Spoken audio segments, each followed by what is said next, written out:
नांदेड जिल्ह्यातील बोरी बुजुर्ग कंधार येथील गावातील राजकीय व्यक्तीच्या त्रासाला कंटाळून विष प्राशन करून 50 वर्षीय महिलेने आत्महत्या केली आहे। त्यामुळे गावावरती सध्या शोककळा पसरल्याचं वातावरण पाहायला मिळत आहे।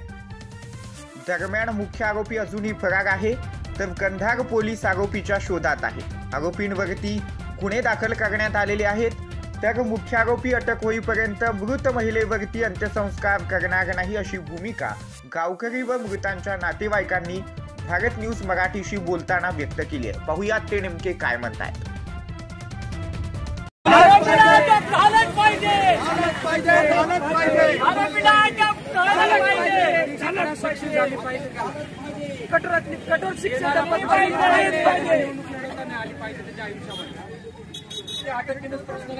आरोपीला अटक झालीच पाहिजे।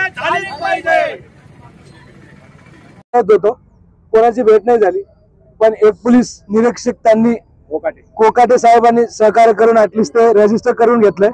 पण ते बोलले की आम्ही रजिस्टर करून घेतलं गुन्हा, त्याच्याप्रमाणे ते अटक करतो। पण त्याच्यानंतर जेव्हा अटकेची वेळ आलेली आहे तर हा आरोपी फरार आहे। मग काय हा फरार आहे तर कुठे गेली 50 वर्षापासून तो हद्दपार आहे। आपला जिल्ह्यात हद्दपार माणूस आहे। त्या माणसाला मग पोलीस कुठे काय करते मला कळत नाही। हद्दपार माणूस गावामध्ये राहून एक बाईलेक सुद्धा सेफ नाहीये। एवढं माझ्या घरी मला कॅमेरे बसवायला लागले, म्हणजे एकटे आई सुद्धा मी घरी सोडू शकत नाही। या पद्धतीचा माणूस आहे तो 65 वर्षाच्या एज मध्ये। आणि माझं जर खरं वाटणं गेलं तर कोणीही गावातल्या माणसाला विचारा तुम्ही, बाईलेक सेफ आहे का कोणाची? कोणी टाइमला आहेत ना, कोणी पण आहेत गावातली मंडळी, विचारा ना तुम्ही। काय सांगणार आहे तुम्ही? 25 वर्षापासून त्यानं त्याचं घर पाडलं, हे बांधून सुद्धा दिलं आणि 10,000 रुपये दंड दिला। ह्या माळी शपथ घातला, मी ह्या माळी शपथ ती याच्या पुढे भावाने वागतो म्हणून आम्ही बी होते त्या वाताच्या ते हे करे भावाने वागतो म्हणून माळ सुद्धा घेतला। आपले आमदार होते लयाचे रोहिदास चव्हाण, याच्या पायावर लोळला, प्रत्येकाच्या पायावर येळ आली की पायावर लोळते आणि मागून आतुडी ते सांगत एवढा रुपये होता। काय आपलं नाव काय? शंकर सदाशिव डुकरे। काय सांगणार आहेत आपण या प्रकरणावर?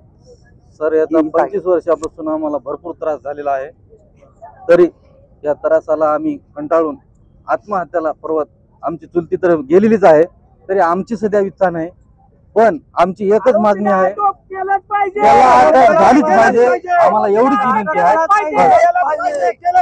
खाली अटक नाही पाहिजे, मला त्याचं सस्पेन्शन पाहिजे परमनंट। कधी त्याच्या घरचा कोणी सरपंच नाही झाला पाहिजे।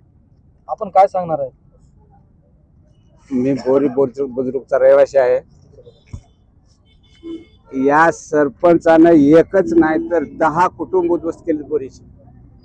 याला पाहिजे फक्त पैसा, आणि हे एवढा नीच वृत्तीचा माणूस आहे। यानं याच्या अगोदर असे कांड केलेत, पण कुठल्याच प्रशासन आता हे कसं आहे, पण ते काय आता तहसीलदारांना पत्र